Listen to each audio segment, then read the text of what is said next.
John Ronald Reuel Tolkien, Oxford professor, master of the languages and literatures of the ancient North, poet, storyteller, creator of the Ents, the Orcs, the Hobbits, the High Elves, the Black Riders, of Rivendell, Lothlorien and the Misty Mountains, of Mirkwood and the Black Land of Mordor, of the Fellowship of the Ring and the Dark Lord, J.R.R. Tolkien, maker of Middle-earth.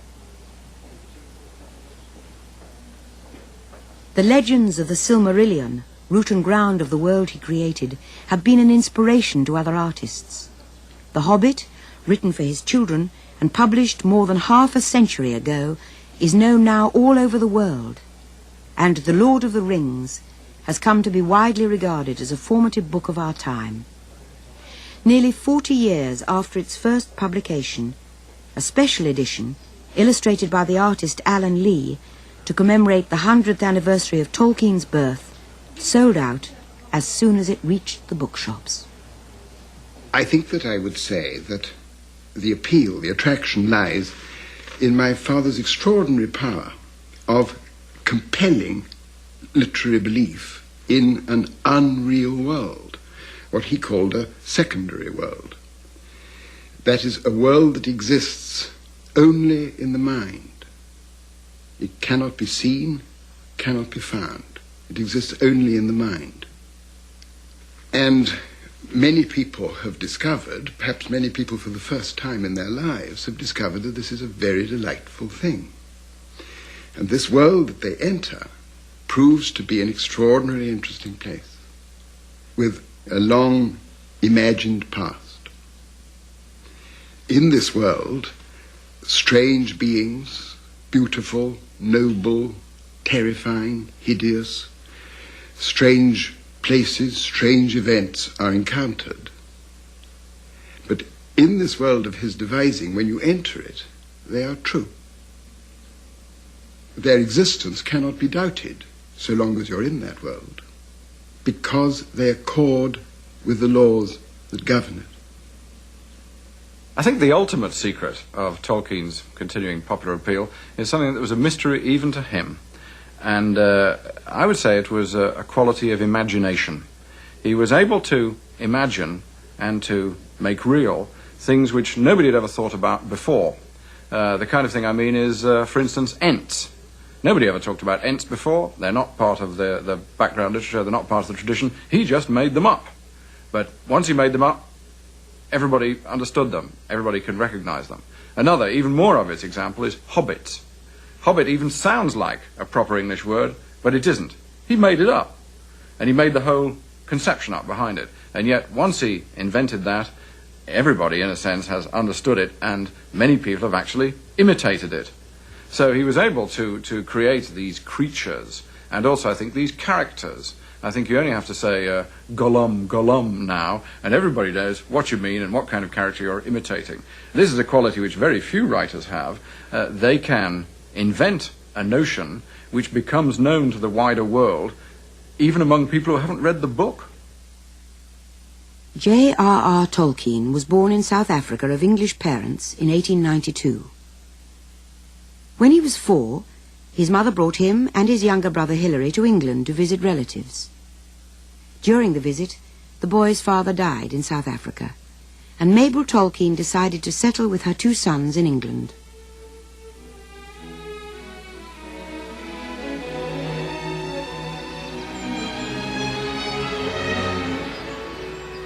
It was to the rural hamlet of Sarehole, on the southern edge of Birmingham, that Mabel Tolkien brought John Ronald and Hilary.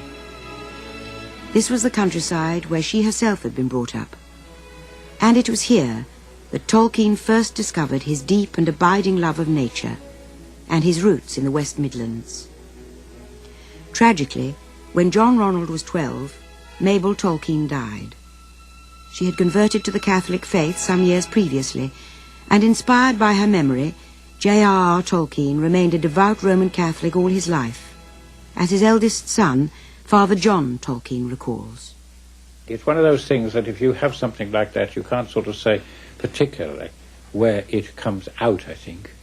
it pervade all his thinking and beliefs and everything else. So I think he was very much always the Christian, and didn't like the changes in the church in post-war. Of course, he very strongly couldn't see any point in abandoning Latin, because he spoke Latin. And he had his little, tiny little missal, which he'd always had. I don't know how long I've got it actually, in Latin. He used to try and struggle with using the Latin missal with the English Mass. Clearly, as soon as his mother became a Catholic and he became a Catholic, he just breathed that air and it all fitted in together. But I wouldn't mean for a moment that it was his intention to write a book that would teach Catholic ideals through a book. That not necessarily, that wouldn't necessarily have been crude allegory, but it wouldn't have been the kind of thing that he would have done. No, the values are there all the time because he was that kind of person. But I don't think the primary intention at any time was to exhibit noble ideals to the world and try to persuade the world to live by them. I think he just held these ideals. The world of Tolkien's books was already forming in his mind during his school days at King Edward's in Birmingham, and later as an undergraduate at Oxford University. His third son and literary executor, Christopher Tolkien, who lives in France with his wife Bailey, has edited and published many writings that were left in manuscript form at his father's death. He speaks of the nature of Tolkien's world, what he himself calls a secondary world. In his secondary world, which he worked on all his life, he developed it to this extraordinary vastness, solidity, and coherence, which is, I suppose, unique. And this secondary world, which is usually referred to as mistakenly, but entirely understandably, as Middle-earth, this comprehensive secondary world, inevitably it's his world. Its content will be his content. It will contain his griefs, his hopes, his experience, his concept of beauty and ugliness, his concept of good and evil. It will not be an ideal world. He wasn't interested in utopias, far from it. But it will too inevitably, I think, be an archaic world in some aspects. Its archaism shows itself at once in the relatively small space that the man-made takes in it in relation to the world we inhabit now. And for him, the man-made was the great problem. He once said to me, you know, it isn't the not man, like the weather, nor man, even at a bad level. It's the man-made that is so ultimately daunting and insupportable. So his secondary world contains an extraordinarily small, relatively speaking to our world, amount of the man-made. And it's very well known, it's often said, he disliked the modern world. And of course, this is absolutely true. But what I would like to say is that it was absolutely inevitable that he should. It springs from exactly the same source as his desire for fantasy. In the modern world, the word modern is the word that has to be emphasized. He loved the world, and he was in no conceivable sense a misanthrope. The modern world meant for him essentially the machine. And once again, this was a word that he tried to enlarge, so that when he speaks of the machine, and he more than once expressly said that it was one of the underlying themes for him in The Lord of the Rings was the machine. We should think of something rather more than what the word machine naturally suggests to us, trains, motor cars, aeroplanes. He used it very compendiously to mean almost, you might say, an alternative solution to the development of the innate and inherent powers and talents of human beings. The machine meant for him, the wrong solution, the attempt to actualize our desires, like our desire to fly. It meant coercion, domination, for him the great enemy, coercion of other minds and other wills. This is tyranny. But he also saw the characteristic activity of the modern world as the coercion, the tyrannous reformation of the earth, our place. That is really why he hated machines. Of course, it's perfectly true. He hated the internal combustion engine for perfectly good practical reasons. I mean, noise, congestion, destruction of cities, and many people greatly agree with him now. And Tolkien's distaste extended to modern, labour-saving machinery. He used to sort of say, you only move the slavery out of sight, so it's much more effective, because nobody knows what's going on. So you put them in the factories where you can't see them. He actually mentioned this in a letter that I think is worth quoting, that he wrote to me when I was in South Africa. And he spoke of the tragedy and despair of all machinery laid bare. Unlike art, which is content to create a new secondary world in the mind, it attempts to actualize desire, and so to create power in this world. And that cannot really be done with any real satisfaction. Labor-saving machinery only creates endless and worse labor. In addition to this fundamental disability of a creature is added the fall, which makes our devices not only fail of their desire, but turn to new and horrible evil.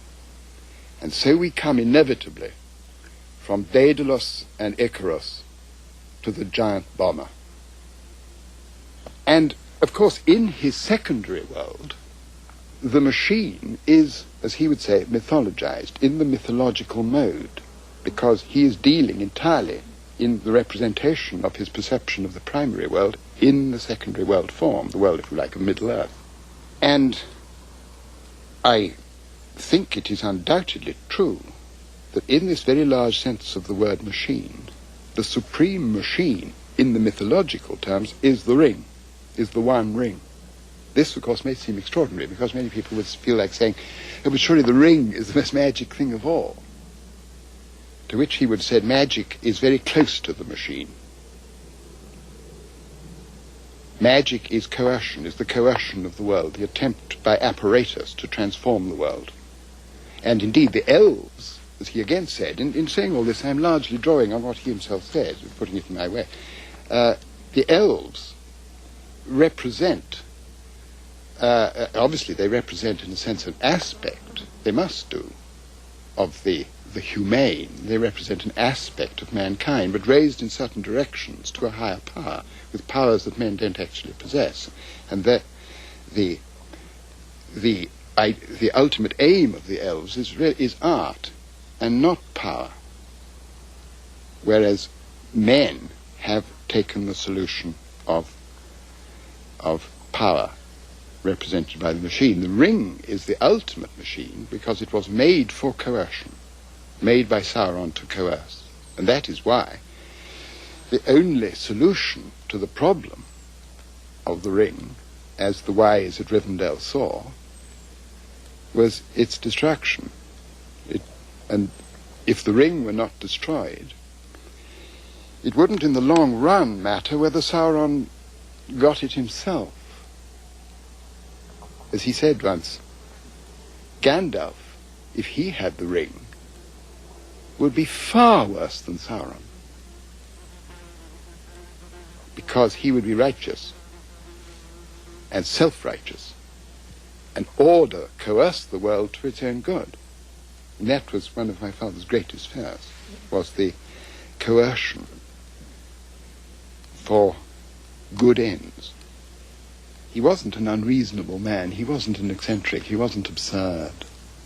And of course he recognized that one must live in the world to an extent as it is. So he had a telephone, he even had a tape recorder when they were quite newfangled.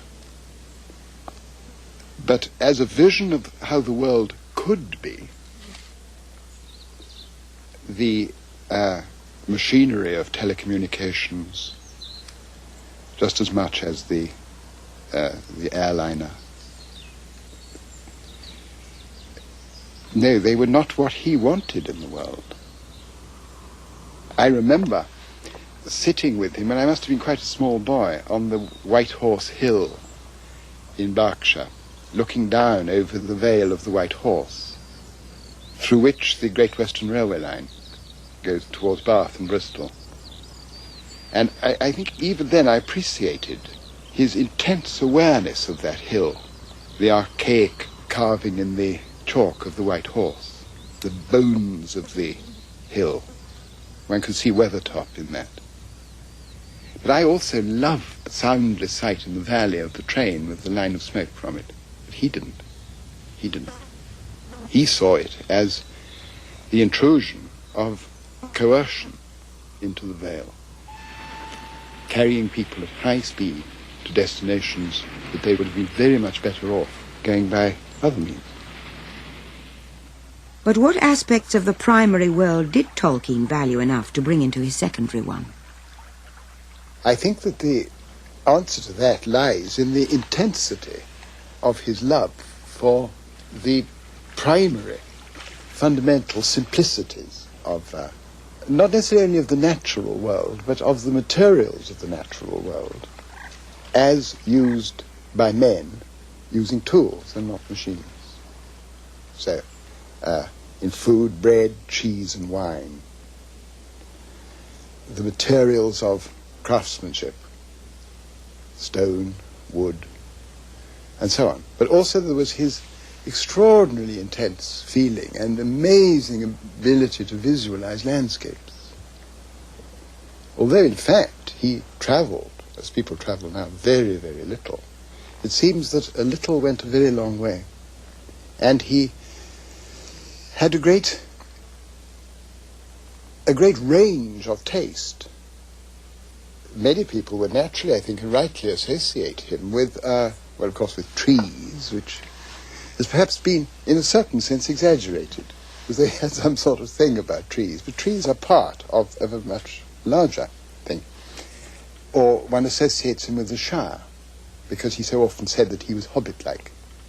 But I remember a letter, one of the many letters he wrote to me in South Africa, where I had been complaining volubly, as usual, about the awfulness. I didn't like it. In memory, I love it. I would love to go back. Just as he once said that he would love, no, he never did, to go back to the long streets of Artois that he hated so deeply in the war. He said, I would have to go back. But he said, speaking of South Africa and the high veld where I spent so much of the time, all you say about the dryness, dustiness, and smell of the Satan-licked land reminds me of my mother. She hated it as a land and was alarmed to see symptoms of my father growing to like it. But oddly enough, all that you say, even to its detriment, only increases the longing I have always felt to see it again. Much though I love and admire little lanes and hedges and rustling trees and the soft rolling contours of a rich champagne, the thing that stirs me most and comes nearest to heart satisfaction is space. I would be willing to barter barrenness for it. Indeed, I think I like barrenness itself whenever I've seen it. My heart still lingers among the high stony wastes, among the moraines and the mountain wreckage, silent in spite of the sound of thin, chill water. Intellectually and aesthetically, of course, man cannot live on stone and sand, but I, at any rate, cannot live on bread alone. And if there was not bare rock and pathless sand and the unharvested sea, I should grow to hate all green things as a fungoid growth. It is more passionate and exaggerated style. But I quote that because this is true. He could even, Bailey and I used to think that his marvellous description of the land called Ithilien, through which Frodo and Sam and Gollum passed on their way into Mordor, this beautiful land of quick waterfalls and herbs that smelt when you walked on them, extraordinarily like parts of Provence, which he'd never seen. His sense of land and landscape was more than merely visual. Together with the language spoken by the people of the land, it was for him an essential element in what he described as his primary passion. A passion of mine ab initio was for myth and for fairy story, and above all for heroic legend on the brink of fairy tale and history, of which there is far too little in the world accessible to me for my appetite. I'm not learned in the matters of myth and fairy story, however, for in such things I have always been seeking material, things of a certain tone and air, and not simple knowledge. Also, and here I hope I shall not sound absurd, I was from early days grieved by the poverty of my own beloved country. It had no stories of its own, bound up with its tongue and soil, not of the quality that I sought, and found as an ingredient in legends of other lands. There was Greek, Celtic, Romance, Germanic, Scandinavian, and Finnish, which greatly affected me, but nothing English, save impoverished chapbook stuff. Of course there was and is all the Arthurian world, but powerful as it is imperfectly naturalized, associated with the soil of Britain, but not with English, does not replace what I felt to be missing. In the same letter, he went on to say, "Once upon a time, my crest has long since fallen, I had a mind to make a body of more or less connected legend, which I could dedicate to England, to my country." For Tolkien, this was a way of replacing that which England had lost. How was England demythologized? I would say the short answers are 1066 and the Industrial Revolution. In 1066, the English literary class was eliminated or dispossessed. We don't know what went down the plug with them, but we do know that native English literature was replaced very soon by a French-based literature. And what we've got left from before 1066 are fragments. We've got Beowulf with Grendel, we've got Beowulf with the dragon, we've got the strange Sigil-Herwan creatures who come out of Exodus. We don't have any Old English reference to Wudu-Wasan, wood-woses. We only get people remembering them some hundreds of years later. But the memory of them some hundreds of years later indicates that perhaps there was a time when people really did know what they were, but we don't know about it anymore, because all that's been eliminated. So a whole tradition, I think, of non-human supernatural creatures has just been wiped away with only a few smears and scratches remaining. And that is something which happened to England because of 1066, which didn't happen to other European countries.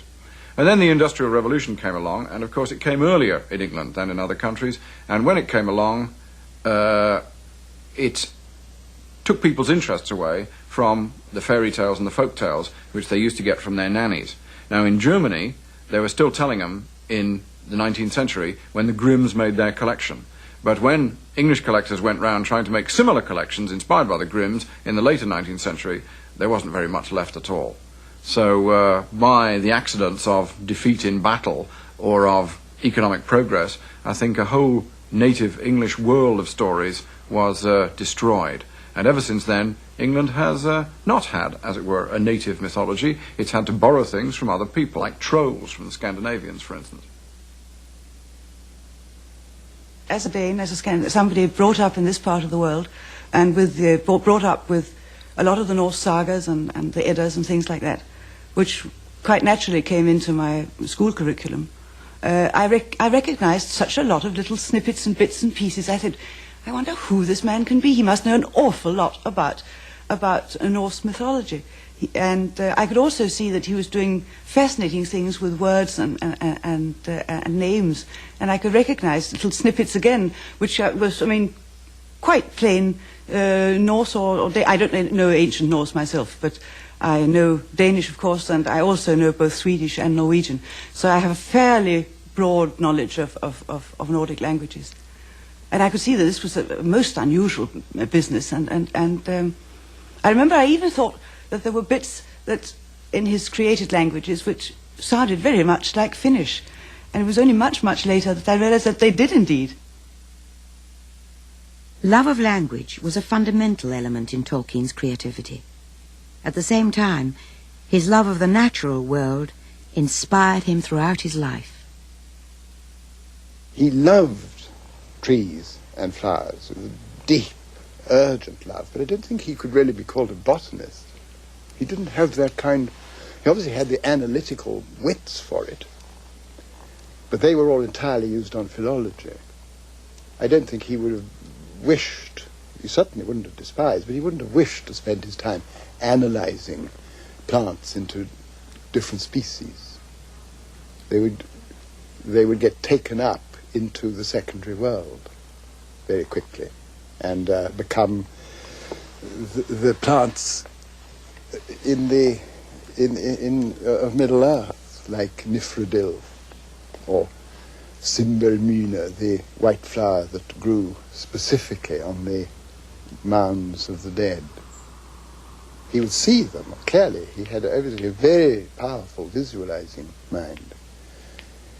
But I think that the name Simbelmyna or Nifredil were absolutely essential to their existence in his mind. One thing I think I've learnt from Tolkien, which I think he'd be pleased about, is that he's made me a better observer.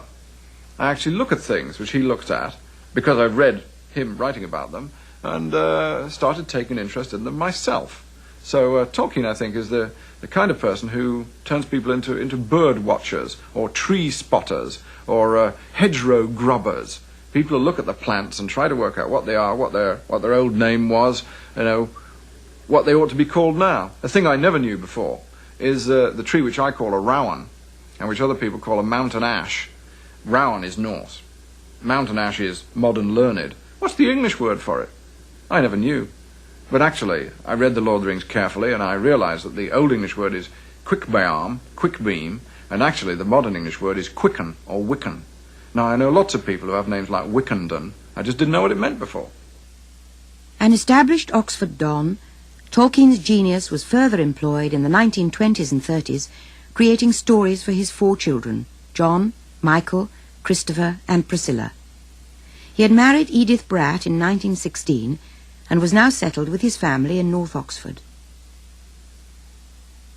J.R.R. Tolkien was also a talented artist, and every December he combined this with his gift for storytelling. In 1920, when John was 3 years old, Tolkien had written a note to his son in shaky handwriting signed, Father Christmas. From then on, he produced letters every Christmas, to his children's great delight. They used to come either by post with the postman, because he bribed the postman to put them through the door with the post, or if they were a bit late, they were on the mat in front of the stove in the dining room, and there would be snowy footmarks across the floor.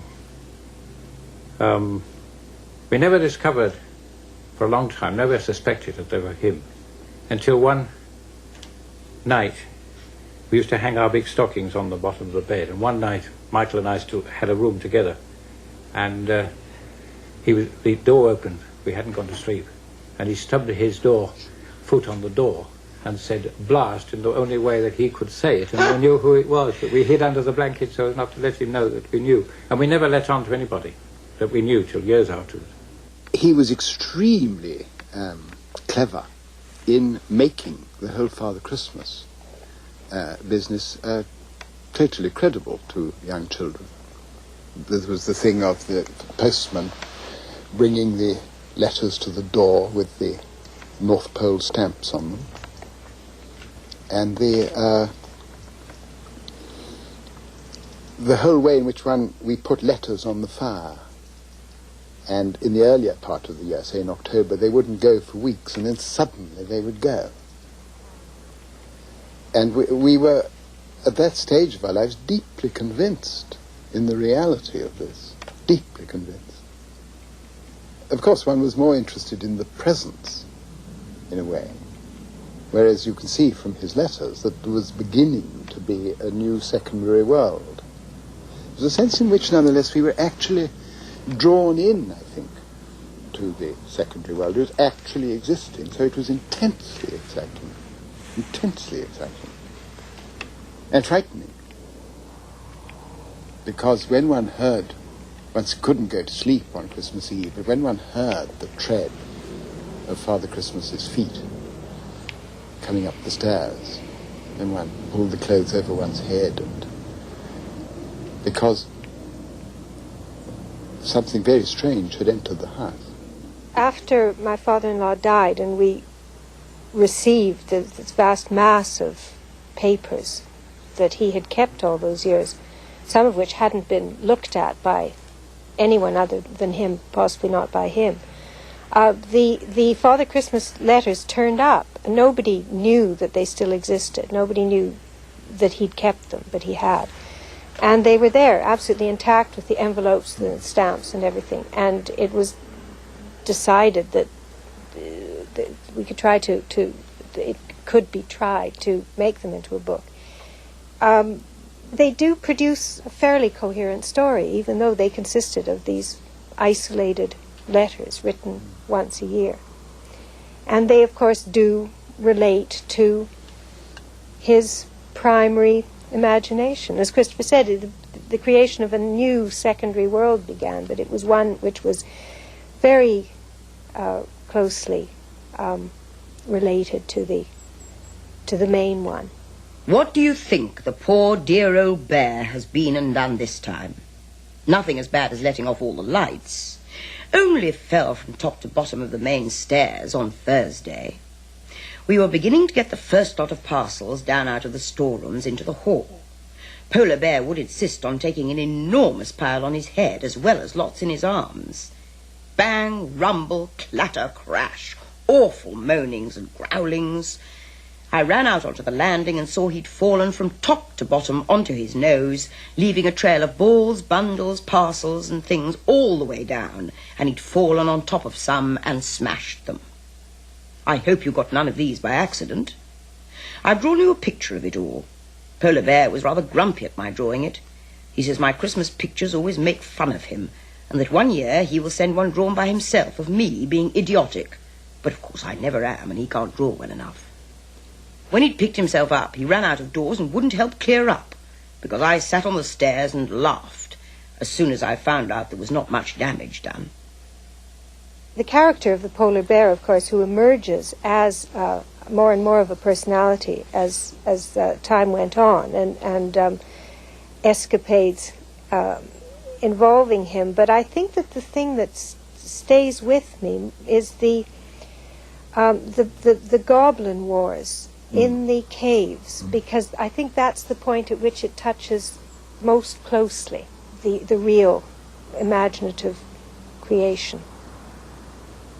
It has everything. It has Father Christmas, who is a sort of Gandalf figure. It has the goblins. It has a runic alphabet. It has caves, battles, elves, though they're quite different, but everything is there. The Father Christmas letters were produced in book form after Tolkien's death, edited by Bailey Tolkien. But the first of his creative works to be published took shape as a long story read to John, Michael and Christopher on winter evenings. Now a classic children's book, The Hobbit, began in an unusual way. The actual beginning, though it's not really the beginning, but the actual flashpoint was, I remember very clearly. I can still see the corner in my house in 20 Northmore Road where it happened. I got an enormous pile of exam papers there, and marking school examinations in the summertime is an enormous, very laborious, and unfortunately also boring. And I remember picking up a paper and actually I nearly gave an extra mark for it, extra 5 marks actually. There was one page on this particular paper was left blank. Glorious. Nothing to read, so I scribbled on it, I can't think why. In a hole in the ground there lived a hobbit. I think the hobbits function as replacements for us, or as creatures with whom we can identify. And I think this is something that happens quite a lot in historical fiction. To give an example outside Tolkien, C.S. Forester's Horatio Hornblower stories have been very successful over a long period. And there you have a character set in the brutal world of the Royal Navy in the 19th century, with the lash and the rum ration continually being described. You can't help thinking, how would someone like me manage in a world like that? And the answer is perhaps not too well. Well, Hornblower is a 20th century person in a 19th century setting, and he actually expresses the attitudes that we would feel, and he shows somebody who is like a 20th century person coping very well in these extremely difficult circumstances. Well, the hobbits are rather like that. I wouldn't say they're exactly 20th century people, but they're obviously English people. And they're English people who are coping in a world which, in a sense, is far too big for them. And yet they grow into it. You get Bilbo Baggins at the start of The Hobbit being quite sneered at by the dwarves, who think he's absolutely no good for anything and nothing but useless baggage. But as the story goes on, Bilbo, though he doesn't become a hero like the dwarves, nevertheless shows that he can survive in that world, that he can manage, and that he has qualities which are at least comparable with the heroic qualities of the characters by whom he's surrounded. The Hobbit, published in 1937, was a success, and the publisher, Stanley Unwin, wrote to Tolkien, "A large public will be clamouring next year to hear more from you about hobbits." They were to hear a great deal more about hobbits. Hobbits are just rustic English people, made small in size because it reflects the general small reach of their imagination, but it's not the small reach of their courage or latent power. I think the hobbits are not only specifically English, but Tolkien would have said straight away that they're specifically West Midlanders, that they remind him of the society of his youth, and they come actually from Warwickshire, Worcestershire, possibly Oxfordshire, Herefordshire, but he really means a very close area. And in many ways they represent, as it were, traditional English feelings. One of the things, for instance, which Sam Gamgee says at one point, which is quite anachronistic in The Lord of the Rings, he says to Gollum, who is complaining about the food as usual, he says, "Look, if we ever get home, Gollum, I'll cook you some nice fish and chips." Well, potatoes actually shouldn't exist in Middle-earth because they are, a late introduction to this world. Nevertheless, fish and chips is the traditional English diet, and that naturally then is what the hobbits offer. That's their main idea of a delicacy. They're also, I think, in a sense, a voice from the past, not the remote past, the rather recent past. But the hobbits have the attitudes, perhaps, of my grandfather's time. They are firmly attached to comfort, to 6 square meals a day if they can get them. They haven't heard about dieting or slimming or anything like that. You would never get a hobbit jogging, I think, under any circumstances. Nevertheless, they have virtues of their own. And they are, as Tolkien says, surprisingly able to endure rough handling. There is a kind of toughness in the fibre which they have. Yet Tolkien himself was equivocal about both them and the book.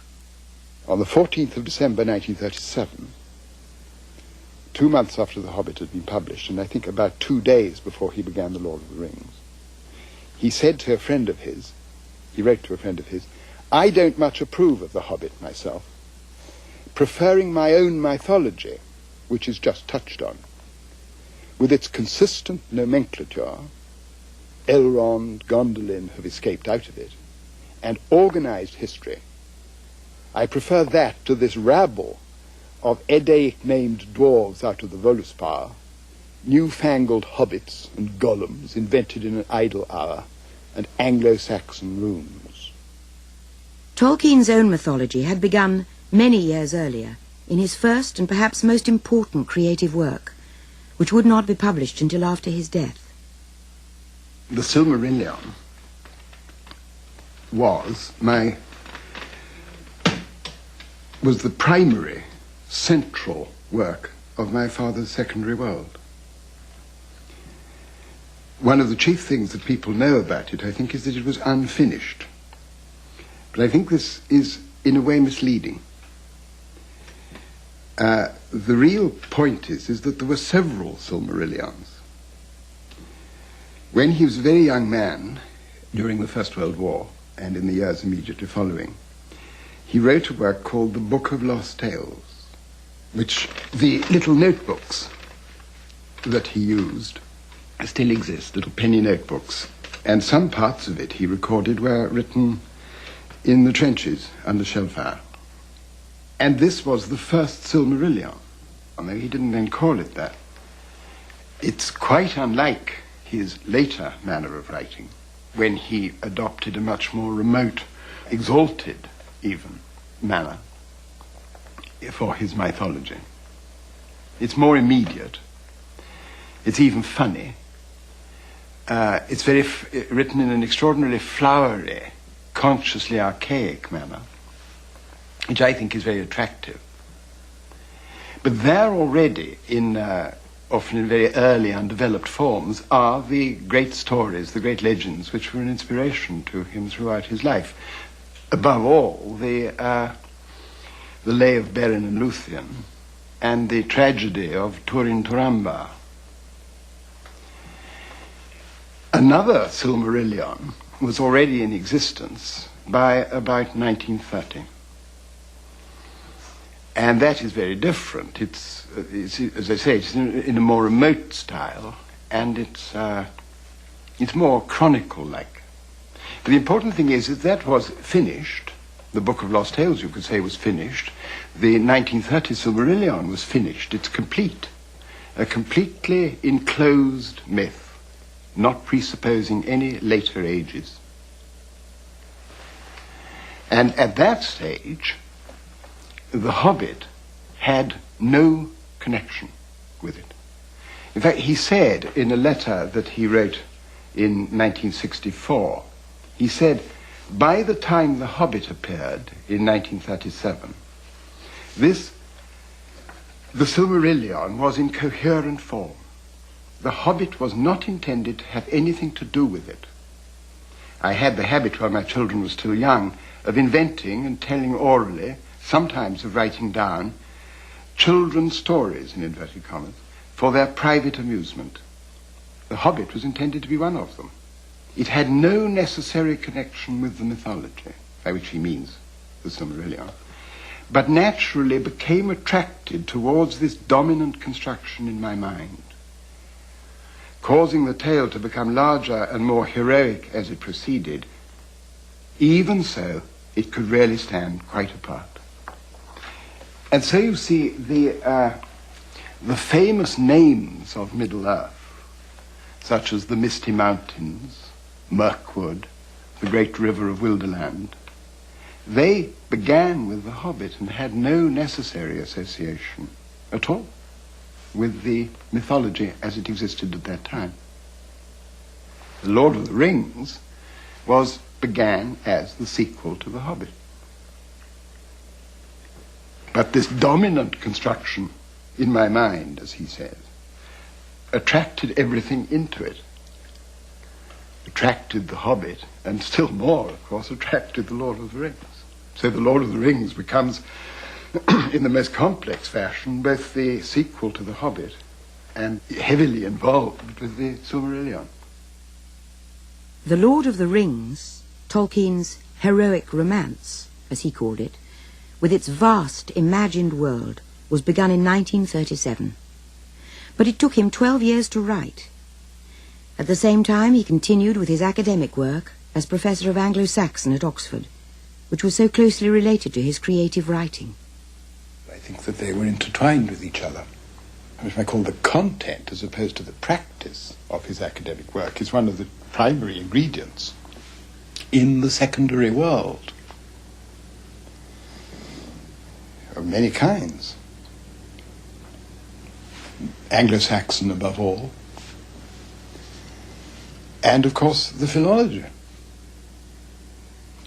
The philology of the primary world relates very, very closely to the languages of the secondary world. Sindarin and Quenya, the languages, the elvish languages of Middle-earth. They're totally different in the sense in which he used the word fantasy. They are the languages of the fantasy. But they're very hard. They're hard-bitten. They have their own severe phonetics, their severe grammatical history, which shows, I think, is important, because it shows what the word fantasy means. There's nothing crazy or absurd in the idea. His fantasy philology is just as strict as the philology of the Germanic languages that he practiced that he expounded as a professor. So I think that the content of his academic life, as I say, intertwined and was productive, very productive, in his sub-creative world. It seems to me that he poured everything he knew about early literature into the fiction, and that one of the great strengths of the fiction has been this sense of an enormous weight of knowledge and accumulated experience and accumulated thought which has been put into it and which cannot be counterfeited, which cannot be faked. In terms of actual content, of course, an important element in The Lord of the Rings, which plays no part in The Hobbit, I think, or in the Silmarillion, but plays a very important part in The Lord of the Rings, is the kingdom of Rohan, which is modelled on, in a sense, transformed. It's not supposed to be historical because it's in the secondary world, but the inspiration for Rohan derives very evidently from Anglo-Saxon England. And the philology does not derive from any direct imitation of real languages in the world. Not at all. But of course it does derive from his mastery of the history of actual languages.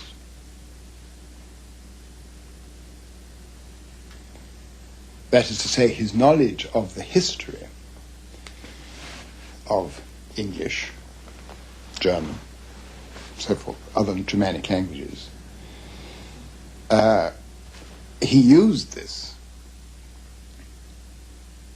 kind of knowledge, his knowledge of phonetics, of phonetic history, to devise his own languages. That is what gives them their extraordinary credibility, because he composed them historically. He started from ancient forms, and just as with a real language, within the history of Middle-earth, he devised the changes of pronunciation that overtook them, just as they do in real languages. And therefore, if he wanted a new word within one of these languages, he didn't simply select a few syllables that attracted him. He worked out what that word would actually be. And he works out, as it were, the sound changes that will, fictionally, will have passed over them in the course of time, as they do in all languages. And this is what gives to these languages their extraordinary, one of the most powerful things in his works, even for those who have no understanding of the nature of the philology, this extraordinary sense that they cohere, they are real, they have the trademark of being a totally individual speech. Just as even if you don't know French, you can say that's French or that's Swedish, because they have the characteristic note and quality, and his languages do that. And were the languages Tolkien created comprehensive? They're not entirely comprehensive because they don't have a big enough vocabulary. On the other hand, I think what you do when you're creating languages is to work out the grammar first, and then, in Tolkien's case, you work out the main verbal roots, and then you play around with the verbal roots. And at the end of it, you have the grammar and the beginnings of a dictionary. But you also have the potential for creating the rest of the dictionary. But you don't have to create the whole of the dictionary. You only use the words you happen to need at that particular moment. I first began seriously to invent languages about when I was 13 or 14. I've never stopped, really. Languages have a flavour to me, which I never understand people saying, for instance, it was awfully dry and dull, because a new language to me is just like taking a new wine or a new sweetmeat or something. As the creator or sub-creator of these languages, he could take great delight in them because he could make the sounds that were developed by the phonetic changes attractive to his own ear, so that he could say that Quenya was the language that he really deeply desired, whereas none of the languages of the world really came quite there. He loved Anglo-Saxon, but he didn't like it as much. He loved Finnish, which was an important influence on Quenya. But Quenya was the language of his heart. It was the language that he wanted. What I'm doing now is to try and write in Elvish, because my writing is very inferior to the Elv. Their standard greeting when meeting, a star shines upon our meeting.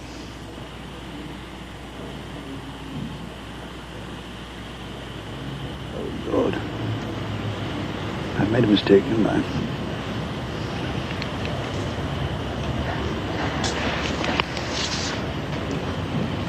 No, wait. And that stands for Ellen, Sila, Lumen, Aumenti Elvo. It's a rather beautiful language, I think. Arel berethglil thoniel, sidivren penamiriel o menel aglar elenaf, nachaired palandiriel o galathremmin enorath, fanuilos lelinathon, nevaya si nevayaron. During the long years in which he worked on the languages and the legends, the stories themselves seemed to evolve, as if under other influence than that of their creator. In the case, for instance, particularly of the Silmarillion, what is so fascinating is because it lasted so long, and because he wrote so many versions, you can follow the changes in great detail when you've got the papers in the right order. And the movements in the legends, moving from one text to another very gradually, mean that after the passage of years in my father's life, you have a movement in the legends similar to the actual movements in the legends of actual peoples. So you see, in one particular case I can think of, a great king in the earlier stages of the mythology, Orodreth of Nargothrond. He slowly, as the years pass, becomes diminished and is ultimately rejected completely from the dynasty, the kingly dynasty he belonged to. And the reason for this was that another of my father's legends slowly made contact with the first one, and the internal dynamics of the legends forced this king into a inferior, and therefore he becomes cowardly, weak, and in a sense disappears through the sheer internal energy or dynamics of the movements of the legends. Throughout his life, J.R.R. Tolkien enjoyed discussing literary subjects with his friends and colleagues. He belonged to many literary clubs, both official and unofficial, where lively debates took place. In Oxford for many years, he was a central figure in a group called the Inklings. They met every week in a pub called the Eagle and Child. It's only strangers who call it the Eagle and Child. It's really the Bird and Baby. And in the Bird and Baby, the Inklings, who were a group of like-minded dons and neo-dons, used to meet from 1939 right through the war. They came every Tuesday lunchtime. They sat in this room, and they were, in fact, a club, a male club. And they met also in evenings in C.S. Lewis's rooms in Magdalen. Very few outside his generation came to them. I was lodging during some of this period just up the road. Never knew they were happening, these meetings of the Inklings. But it was a very important thing, and it's nice to be still in this pub, and where you can imagine them sitting round, not in great comfort, and during the war, not with even very much beer, but talking literary talk, and working in complete isolation from the rest of the literary establishment. During the evening meetings in Lewis's rooms, the Inklings read parts of their books to each other. The Lord of the Rings was read chapter by chapter. That sound the bent shape of the king sprang suddenly erect. Tall and proud he seemed again. and rising in his stirrups he cried in a loud voice, more clear than any there had ever heard a mortal man achieve before, "Arise, arise, riders of Theoden! Fell leads awake, fire and slaughter! Spear shall be shaken, shield be splintered, sword day, red day ere the sun rises. Ride now, ride to Gondor!" The Inklings had a small nucleus of regular members, with others attending on an occasional basis. But at the centre of the group was Tolkien's great friend, C.S. Lewis. The profound attachment and imaginative intimacy between him and Lewis was, I think, in some ways the real core of it.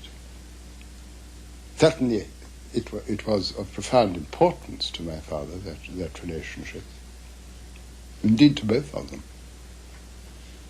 The fact that they drifted apart in their later on, I think myself, it was sad.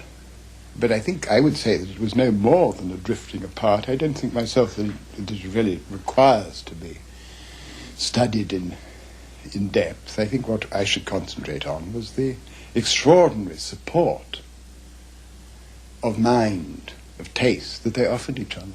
I think he felt that he owed a very great deal to Lewis in his encouragement of him as a writer. And I think he did say, and certainly conveyed this, that but for Lewis's encouragement when things were difficult, he might never have got The Lord of the Rings complete. So I think he felt an enormous debt to him there, and they mutually gave each other great encouragement over their writings.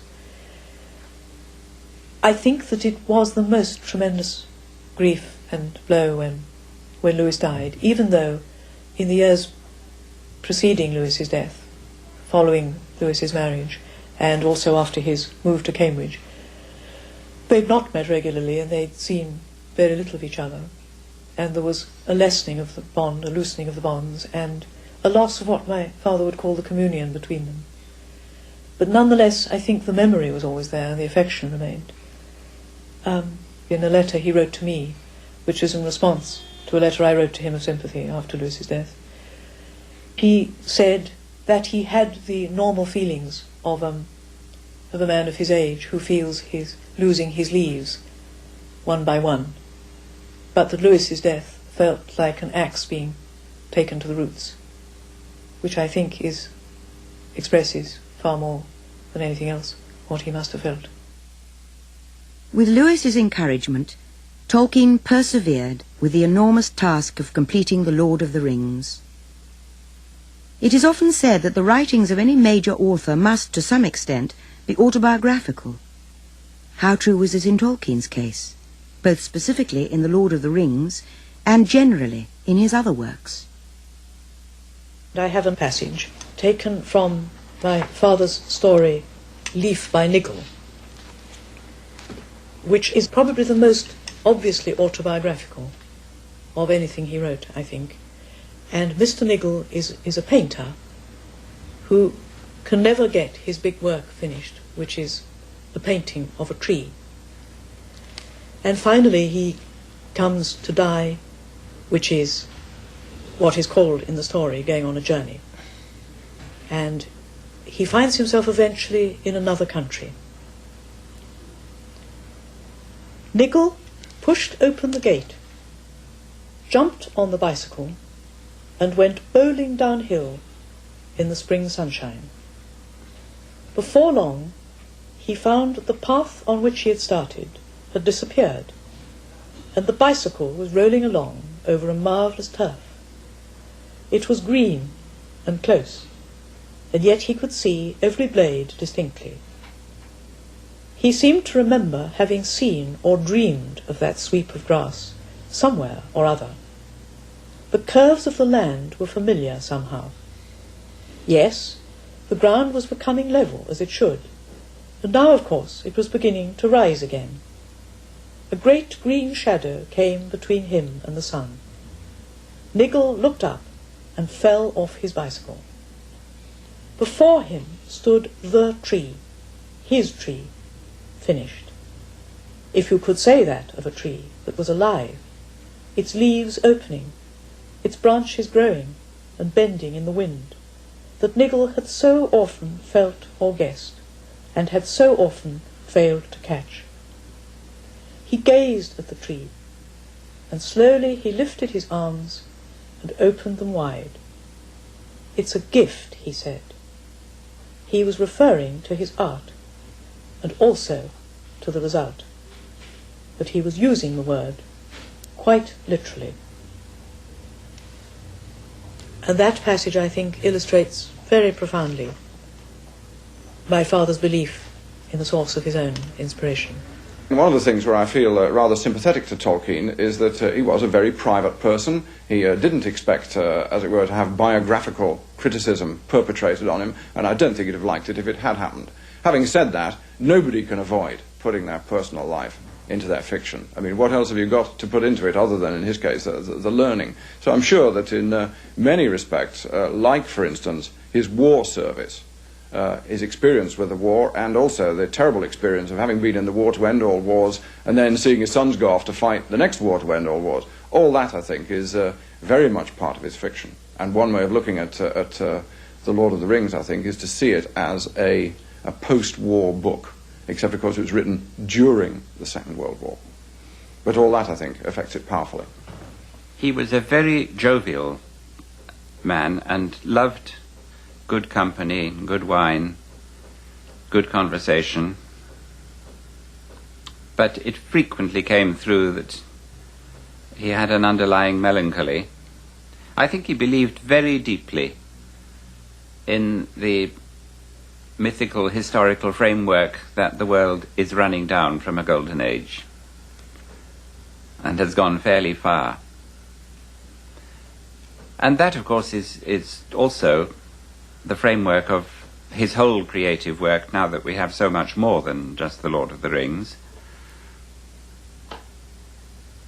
And his sorrow at the destruction of the English countryside, this came out again and again and again, and that is really encapsulated in what the heroes of The Lord of the Rings found when they went back to the Shire. And the sense of evil actually comes across to me more powerfully in that scene when they come back to the Shire and see that the meanness of the destruction.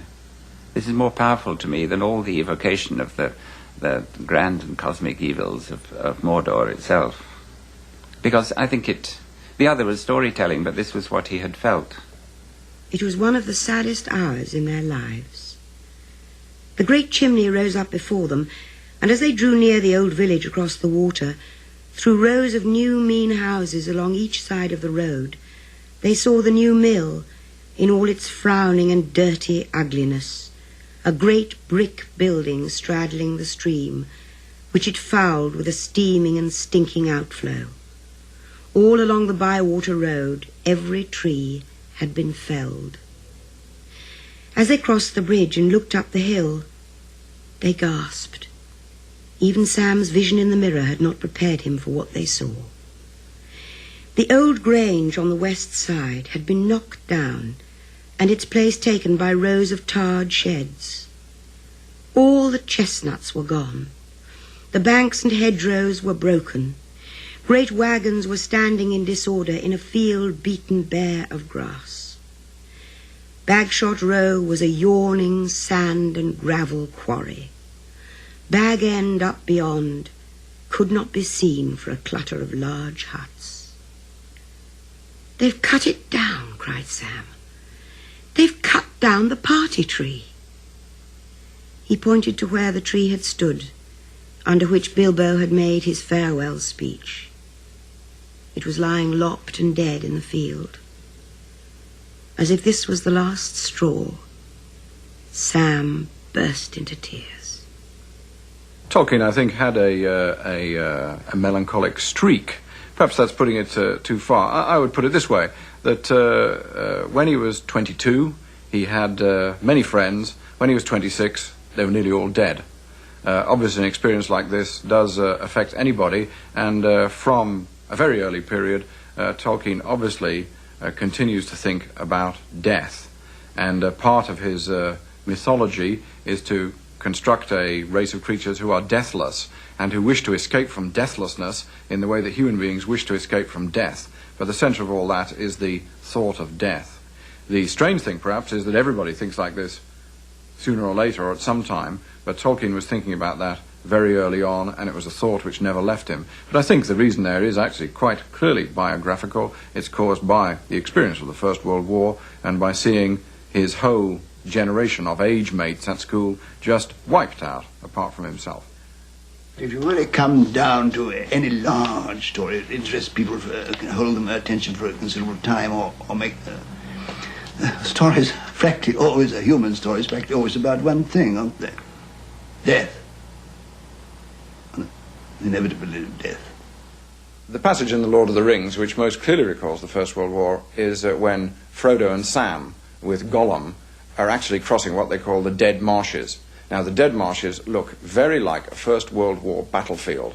They're flat, they're covered in craters, there's ash heaps and slag heaps, and the really striking thing is that there are the unburied dead all over the place. You look down in the pools and you see the dead bodies looking back at you. Actually, in the Dead Marshes, this is a phantasm or an illusion because the dead bodies aren't really there. They've been buried, many ages ago. But actually, the fact that it is an illusion makes you think that this is a reflection of a reality which Tolkien had himself seen.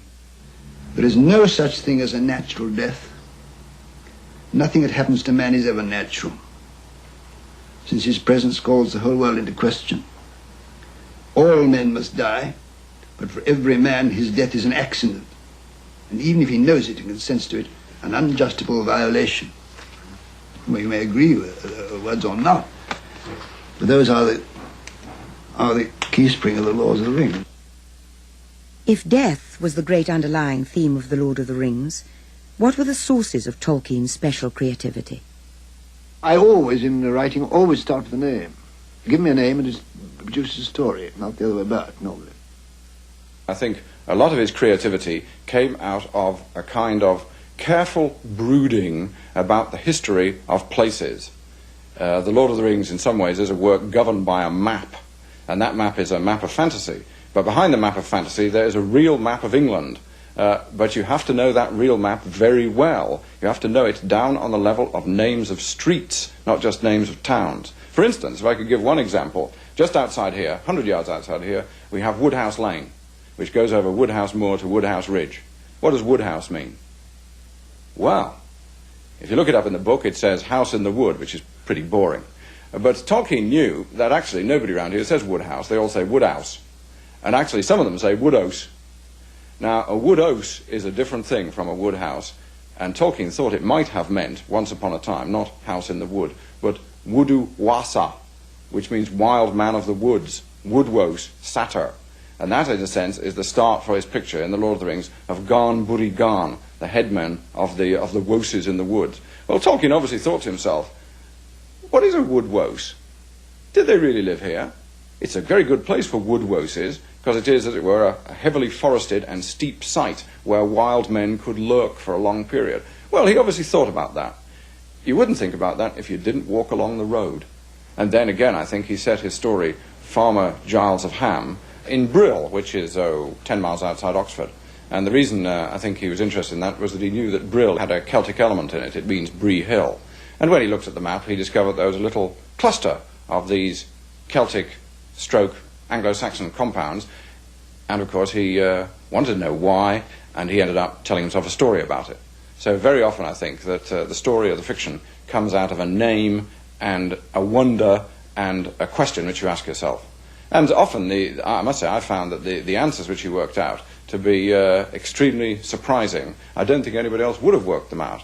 To give one example of that, I think the first word that we ever get in The Lord of the Rings, which is from the language of the Riders of Rohan, which is a kind of Old English, is Emnet. And when I first read this, I thought, Emnet, never come across it. Don't know that word. Wonder what it means. So I looked it up in the Oxford Book of Place Names. And of course, there is a place called Emneth. Actually, it's Emneth, and it's in Norfolk. And then I worked out what it meant in Old English, and it means Emonmeth, the even meadow. And I realized, actually, that what Tolkien had asked himself was, if the Old English had not lived in a wooded, hilly island, but lived on a flat grass plain, what would they have called the flat grass plain? What would their word be for steppe or for prairie? What would the native English word for that be? And he answered that it actually would be an emnet. And we haven't got any emnets in England, except actually, of course, in Norfolk. That's the one place where you do find flat grass plains. So he told himself that this is the answer to it. And again, the thought and the word and the place name give you a major element in the culture, in the whole build-up of the riders of Rohan, of the Riddermark. So all the time, I think, his mind turned on names and places and landscape and history. And it's from that the fiction develops. The love of word lore came first, and then the imagination of a world for the languages to live in, and then the story grew with this extraordinary experience to which he bore witness, that the story told itself, that he, as it were, heard it and put it down. And two of the things that give it its incredible coherence and convincingness, inducing what Coleridge called the suspension of disbelief, is that the languages are so coherent. Whereas in many other fantasies you feel that the names are like pantomime names, they're just reached out from here and there. But his names are all coherent, and he explains they've all got meanings in the different languages. And the other thing is that he had this strong experience that it was given to him, that he was recording something that was happening, and therefore the story was all important. Priscilla Tolkien recalls that parts of the story of The Lord of the Rings had a powerful effect on her, particularly the description of the Black Riders. I remember that I had nightmares about Black Riders. It was so powerful. But the other thing I remember too is that when I came to read the book and reread it a long time afterwards, I still felt just as frightened, even though I knew what was going to happen, that they would eventually get away, as it were, from the Black Riders. And that, I think, remained in my mind as a very important fact about literature, that the important thing is the threat and is the feeling that you have, the fear, and not actually knowing what happens. That's perhaps one reason why I always have found whodunits rather unsatisfactory form of reading, because if it's just the thrill of finding out what happened, you don't really want to read it again. But if it's the emotion, then that's forever if it's great literature. And it's a very good book. It's well written. It's extraordinarily rich and complex. It has some very sharply drawn characters. And it is an absorbing story. It's one of the oldest stories, The Journey, and one of the newest in its new-old treatment. But the book itself is good. It's not just a freak. He was a very good writer, and he knew what he was doing. I suppose that my favorite character out of all of those wonderful characters would be Frodo, who to me, and there's a great debate about this, is really the hero of the story. They're all marvelous, and I love Pippin and Merry, who gets kind of overlooked. But Frodo seems to me at once the most deeply timeless and the most modern of all the people in the story. And to me it is both a very mythic and a very medievally colored story, but I think it is very deeply rooted in the 20th century, in Tolkien's own time and place, and sensibility. And I think Frodo reflects that more than any of the others. He is somebody who takes on a job because he has to, that nobody else wants, and that is doomed to failure. He's too little for it, literally and metaphorically, and yet he rises to it better than anyone else could. And he fails heroically. And that, to me, is very much a manifestation of our own time and place and what everybody feels about this century that we're in. Frodo is the most ordinary and the most extraordinary of the hobbits. Very quiet. He doesn't have the personality quirks that some of the others do that makes them more fun to play. He doesn't have the speech patterns that Gollum has, or the kind of childishness that makes Gollum terribly attractive. But Frodo could be any of us, and I don't think any of us would want to be Gollum, although we can recognize it. Frodo tries very hard to do something impossible. He gives up everything in the course of it. He loses everything. Tolkien's very tough on Frodo, and I find that very moving. This is the end of the Lord of the Rings, the end of the last chapter. And I begin with Gandalf speaking at the Grey Havens as he and Frodo prepare to leave in the last ship.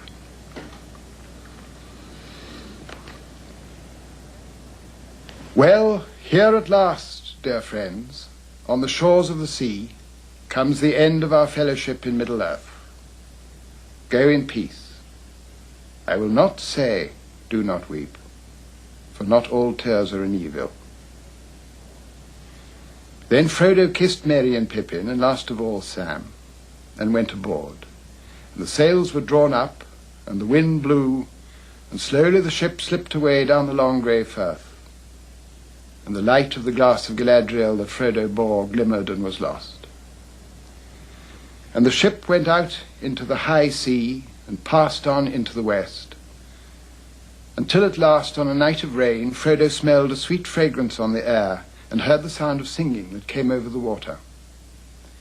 And then it seemed to him that, as in his dream in the house of Bombadil, the grey rain curtain turned all to silver glass and was rolled back, and he beheld white shores, and beyond them a far green country under a swift sunrise. But to Sam, the evening deepened to darkness as he stood at the haven.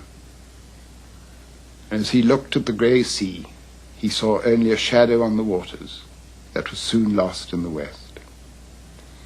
There he stood far into the night, hearing only the sigh and murmur of the waves on the shores of Middle-earth, and the sound of them sank deep into his heart. Beside him stood Merry and Pippin, and they were silent. At last the three companions turned away, and never again looking back, they rode slowly homewards. And they spoke no word to one another until they came back to the Shire, but each had great comfort in his friends on the long grey road. At last they rode over the downs and took the east road, and then Merry and Pippin rode on to Buckland, and already they were singing again as they went. But Sam turned to Bywater, and so came back up the hill as day was ending once more. And he went on, and there was yellow light and fire within, and the evening meal was ready, and he was expected. And Rose drew him in, and set him in his chair, and put little Eleanor upon his lap. He drew a deep breath. "Well, I'm back," he said. 12 years after he had begun it, Tolkien finally completed The Lord of the Rings in 1949. But he had great difficulty in finishing it. He would rewrite passages time and again, constantly seeking a better expression, and he put the greatest emphasis on the accuracy of the smallest details. I do remember him saying things like that he had to rewrite a whole part of The Lord of the Rings because he, or at least a whole chapter, which might have been quite a lot, because he had described something as being by full moon, and realized on looking back at the time scheme that he was a day in advance, that the moon couldn't have been full till the next day. And I mean, one person in 1,000 of readers would probably have noticed that, but he wouldn't dream of leaving something like that in. The moons, I think, finally, the moons and the suns have worked out according to what they were in this part of the world in 1942, actually. I mean, I'm not a good enough mathematician or astronomer to work out where they might have been 7,000, 8,000 years ago, but as long as they correspond to some real configuration of it, was good enough. Despite Tolkien's perfectionism, The Lord of the Rings was at last published in 3 volumes during 1954 and 1955. It was a book in an entirely new genre, and the publishers all worried about its reception. These worries were shared by the book's author, as he confided to his close friend, Father Robert Murray. He just had no idea how they would take it. And Rainer Unwin himself had slightly suggested such fears to him, that people would think of it as an allegory or a book with a message or something, and he abhorred that idea. So he really didn't know what would happen. He thought it might be taken in a vulgar spirit, just as a thriller. He thought it was the most important thing he had done. He cared deeply about all the values which are enshrined in it, which are very old-fashioned values, the values of epic poetry and chivalry and all kinds of things which people now connect with the Middle Ages. He cared very much about all these things. And I think that those ancient values are very far from dead, but have been stifled in modern culture. But he tapped the sources of continuing enthusiasm for them. The whole position of Aragorn as the king who is to return is like a kind of secular messianism, an expected king, a descendant of the glorious king of the past, who is going to come back. We're familiar with its Jewish biblical form, but there's an analogous form in the idea that King Arthur is not dead but sleeping and will come back, which is there in some strands of mythical thinking in our literature. And I think he tapped all that. And in a letter to Father Murray, Tolkien said, "I am afraid it is only too likely to be true what you say about the critics and the public. I am dreading the publication, for it will be impossible not to mind what is said. I have exposed my heart to be shot at. I think the publishers are very anxious too, and they are very keen that as many people as possible should read advance copies and form a sort of opinion before the hack critics get busy." When it first came out, most of the first reviews of it couldn't have got it more wrong. I think my favourite comment is by the reviewer in the Times Literary Supplement, 25th November 1955, who nailed his colours to the mast. He said, "This is not a work that many adults will read right through more than once." Well, that must have seemed a safe bet at the time, because it's 1,200 pages long, and you wouldn't expect many people to read it right through more than once. But actually, of course, they have. It is a book which has been read through by an enormous number of adults, many more times than once. Another classic, I think, really, again, a book when people might possibly have learnt better. This book says, talking in a very advanced critical language, that The Lord of the Rings is over-coded because the megatext has to be constantly explained. Well, leave that aside. But it goes on to say, "Nor are the histories and genealogies in the least necessary to the narrative, but they have given much infantile happiness to the Tolkien clubs and societies." Well, that's just name-calling, infantile happiness. But when somebody says the histories and genealogies are not in the least necessary to the narrative, now that's dead wrong. That's not only wrong, that's stupidly wrong. Actually, what they give to the narrative is something which Tolkien was very aware of, and which he often talked and wrote about, and which he valued very much, and that is depth. So you don't just have, as it were, a flat, garish, shiny surface. You have something which has depth behind it, and a feeling that this is a world where you can ask a question about it, and you'll get an answer. And if you ask a question about the question, or a question about the answer, then you'll get more answers, because it's all there already. And that gives you an illusion of reality. But the illusion has been deliberately created.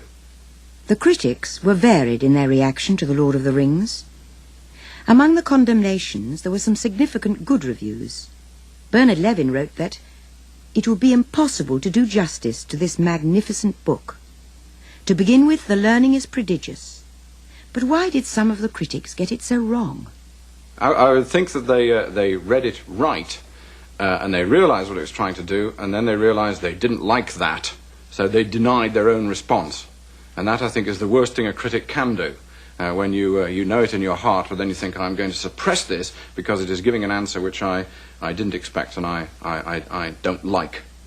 So I think there was a kind of a self-censorship there. I think that one thing is that there's a kind of ideological opposition. That Tolkien, in a way, was sticking up for the past, and not just the far remote past, but also actually the near past. Perhaps we're going back to the First World War again. After the First World War, the dominant literary response to everything was irony. Now, Tolkien was capable of irony, but he did not actually write in an ironic mode. Actually, I think he was writing in a romantic mode. And that mode they thought had, that mode, shall we say, the critics thought, the academic world thought, had actually been completely drained. It had finished. You couldn't do it again. And here's somebody coming along, insisting on doing something again, which they thought they'd buried. But he resurrected it. Well, that couldn't be allowed, and so the feeling was, this is a success, but we're not going to admit that. We're going to say it's a failure because on our little plan of literary genres, it ought to be a failure. You can't do things like that anymore. People are various, and tastes differ, and not everybody's going to like the same thing. I don't recommend The Lord of the Rings to people, because I'd rather have them discover it, and because I'm not sure until I know somebody very well whether they're going to like it or not. Tolkien wrote an essay on Beowulf, in which he took on all the people who were embarrassed at the fact that Beowulf was about a man who fought dragons, and dismissed it as a fairy story, because they were slightly uneasy with the idea that a grown-up person would write or sing or be involved in such a story. And I think there's still a lot of people who would have that response. And for those people, that's not their book. And for people who like that sort of thing, that's the sort of thing they like. Among the people who definitely did not like Tolkien's book were many of his fellow academics, and this attitude prevails today. The academic reaction has been, I think, comically bad. I can understand people saying, I don't like this book, and I don't think anybody should like this book. That makes sense. But from the moment The Lord of the Rings was published, you got people saying, I don't like this book, and nobody else does either. And that's just not true. You can say, I don't like it, and anybody who does like it is an idiot. That's understandable. But then you've got to explain why there are so many people like that. And actually, it would be a better idea to try to explain why it was successful. But actually, there's been very strong aversion, as I say, to doing that. There were people who are reading the book and then averting their eyes and talking about some other book they thought they might have read. But they disliked it so much they couldn't watch it. They couldn't see it clearly. Now that, I think, was quite an interesting reaction. If you create that reaction in people, you have, so to speak, hit them on the funny bone. And you then wonder quite, how he managed to do that. But I think there's another reason, which is this, that Tolkien, like me, was the professor of English language. And he spent his time teaching Old English and Middle English and Old Icelandic and unfashionable subjects like that.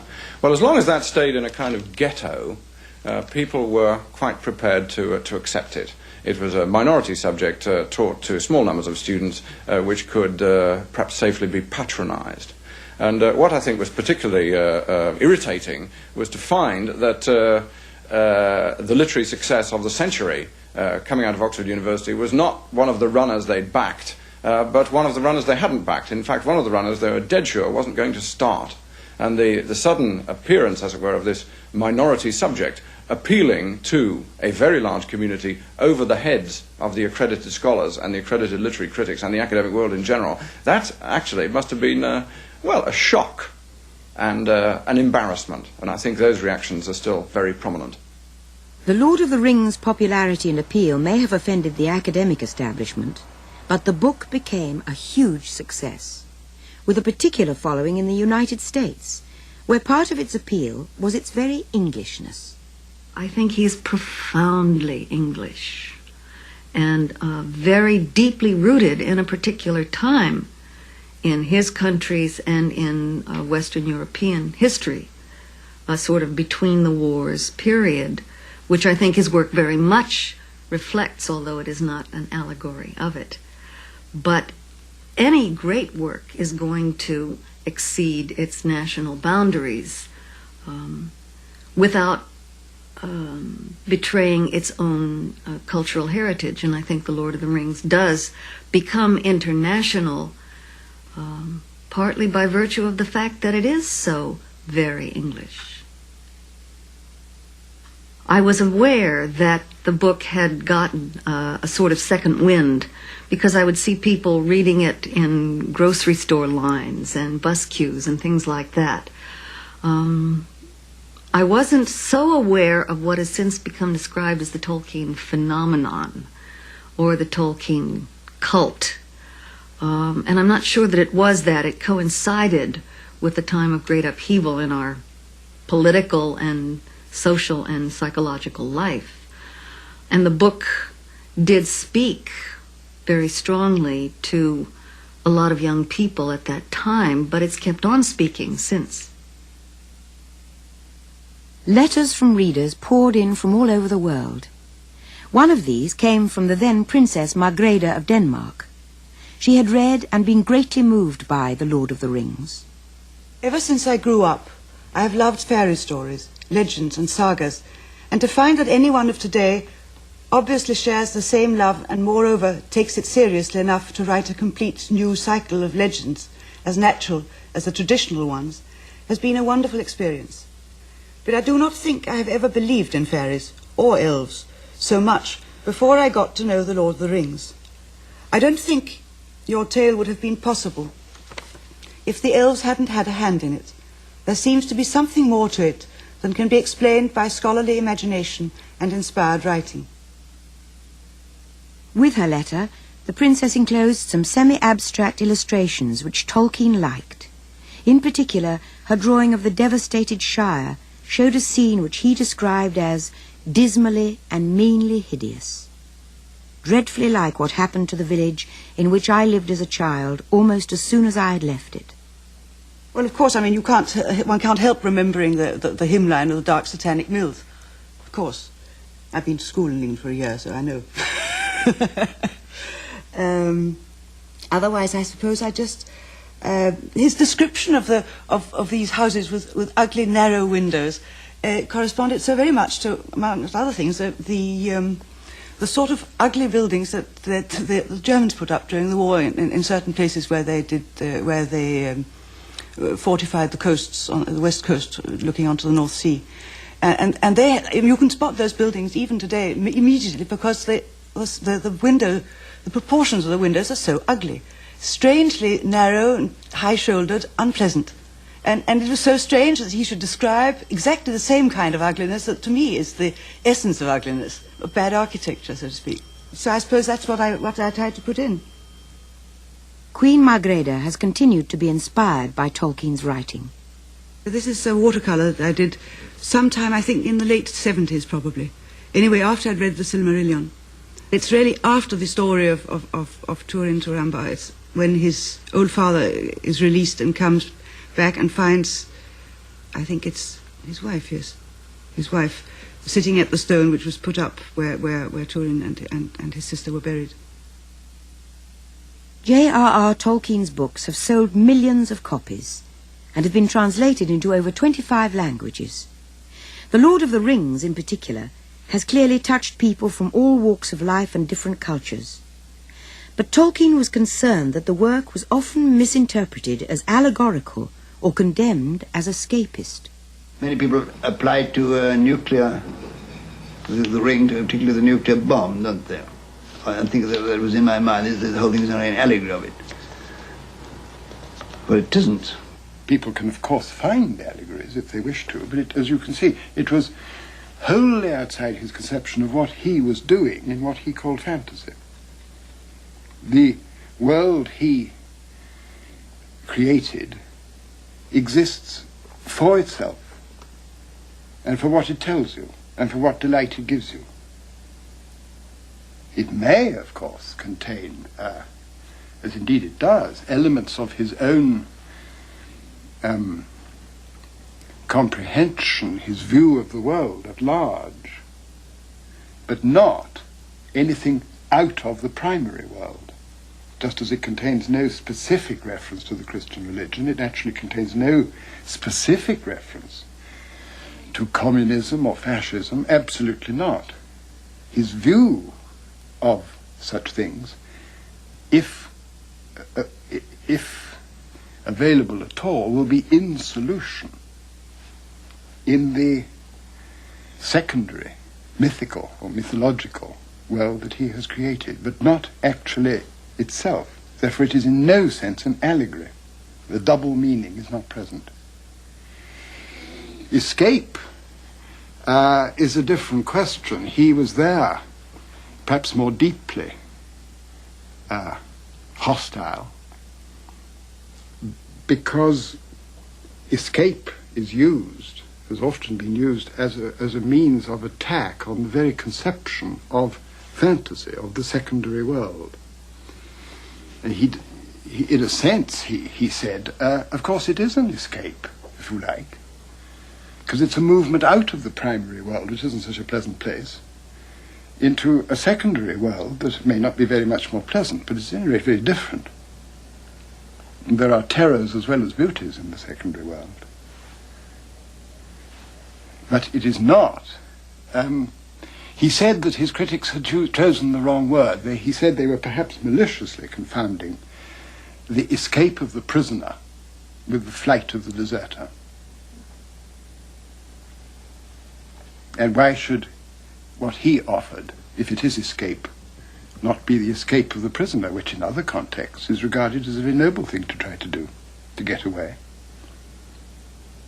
But they are twisting it and suggesting that he shouldn't get away. He should stay very firmly in the primary world. With all the attention he was receiving, instead of a quiet retirement, Tolkien found to his amazement that his books had brought him enormous success and fame.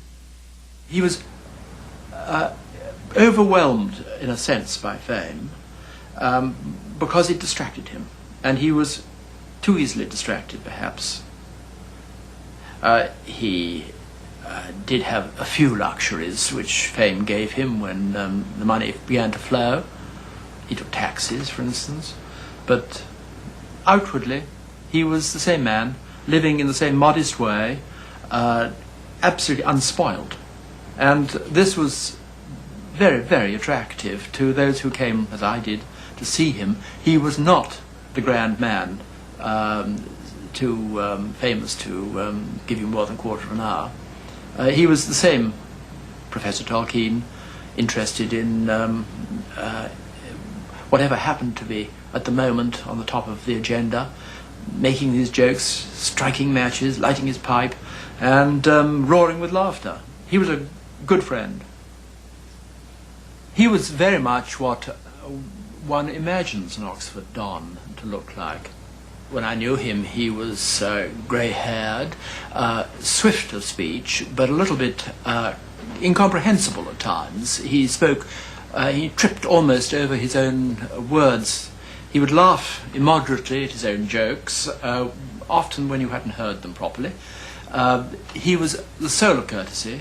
He was a Victorian by nature of birth, really, and he had many Victorian qualities which I think we miss today.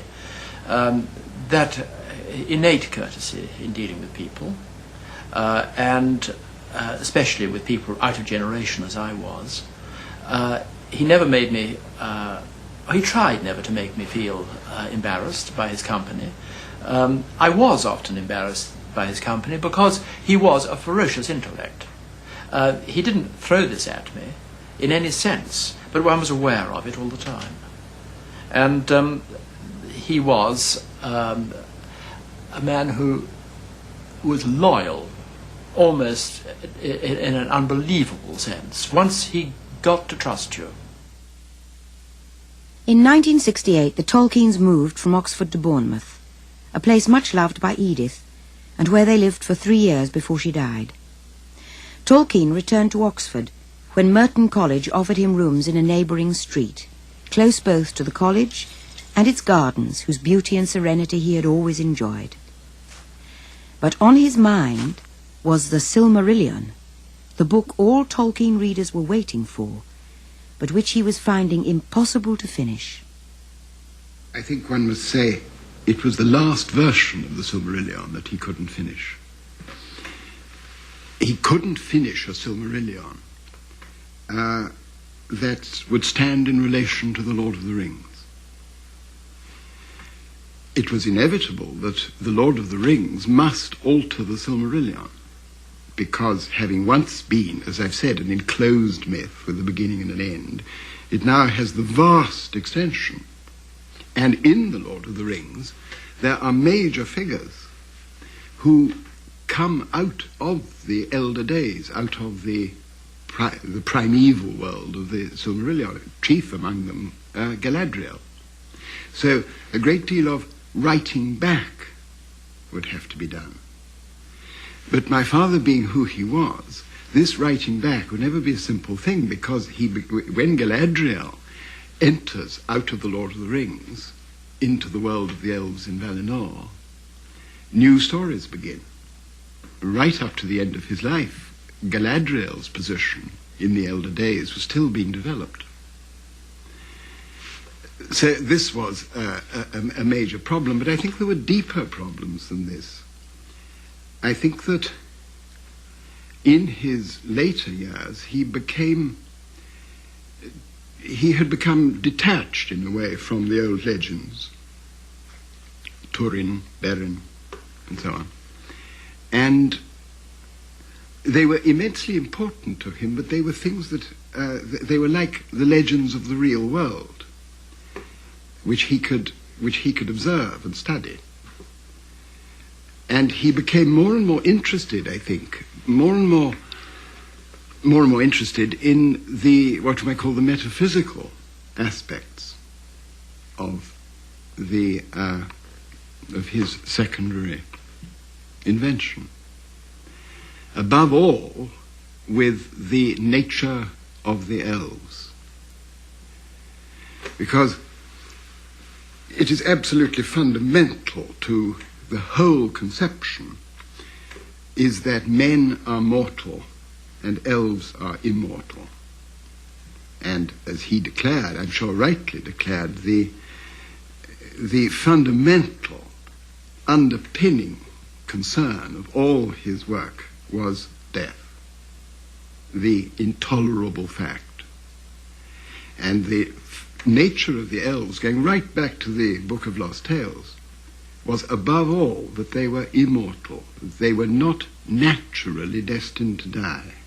They could be killed because they had bodies, but they were not in their nature destined to die, whereas men are of their nature destined to spend only a short while in the world, whereas the life of the elves was coterminous with the life of Arda.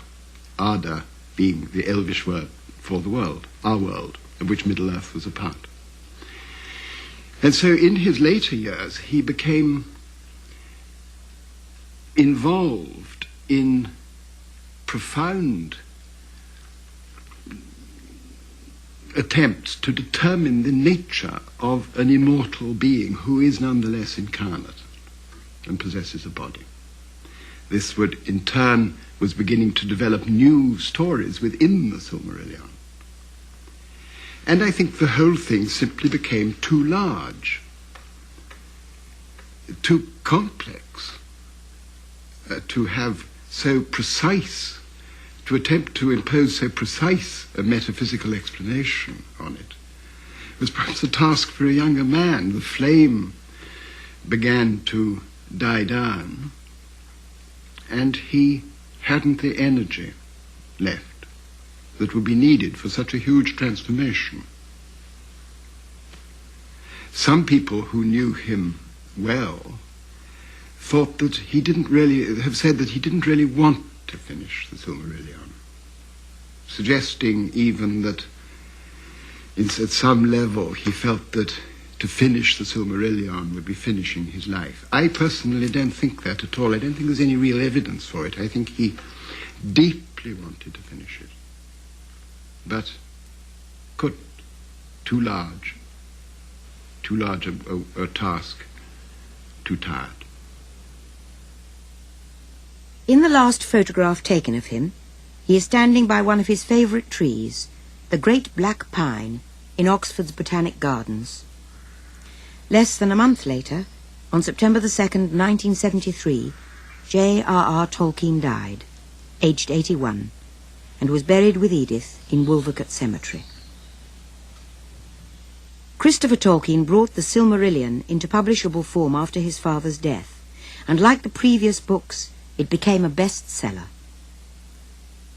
Interest in Tolkien's writing is as flourishing today as ever, with each new generation discovering the delights of his created world.